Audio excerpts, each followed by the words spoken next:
It's interesting to hear Kamala and what she plans to do with freezing prices. It's not going to work. What's going to happen is there's going to be shortages, prices are going to go up, and then they're going to get even more stricter and start freezing more things, and the same result's going to happen.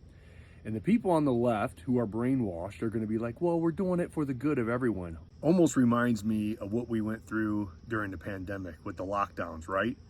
As me and others were screaming from the rooftops how the lockdowns and locking down our businesses is going to destroy our economy. It's going to put people out of business. Nobody listened because it was the good for the whole that we were doing it for. And canceling our kids' schools and putting them online was going to be for the benefit of all. And I was screaming like others that it was going to be catastrophic to not only the mental health to our children, but also their education. And come to find out now, the states who had the strictest lockdowns are doing horrible in schools. But it was good for the whole, they continue to push. And that's what I'm seeing is these people, this cult-like following that the Democrats have basically conditioned their side to believe in is detrimental to all of us. And so what they're going to do is continue to push out a narrative. The corporate media will run with the narrative. And then when their policies fail us, they'll point the finger, come up with another destructive policies, wash, rinse, and repeat on our way to socialism. And one day when all of your freedoms are taken away and you are basically working for a government and controlled by the government, you're going to scratch your head and say, why did I get here?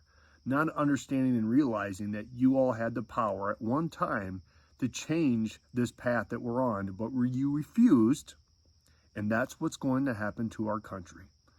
And those of us who have been awakened will go down kicking and screaming, probably get thrown in prison one day because we're standing up against this tyrannical government on something that we posted on social media or we said to our neighbor and they turned us in and we're sent to the gulag.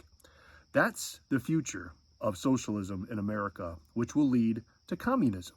Because the problem with socialism is you run out of people's money. Then it goes to communism because the government comes after your money. It's insane that we're on this path. The best country in the history of our species. It works. We don't need to change it. We just need common sense and logic. And for all of you who don't want to vote for Trump and you're going to stay home, that's a vote for communism. For all of those out there that are complaining about his personality and that he says, demeaning stuff and his mean tweets are offensive, y'all are pussified. Grow up. Think about policy. Think about your kids and your grandchildren. That's all I got.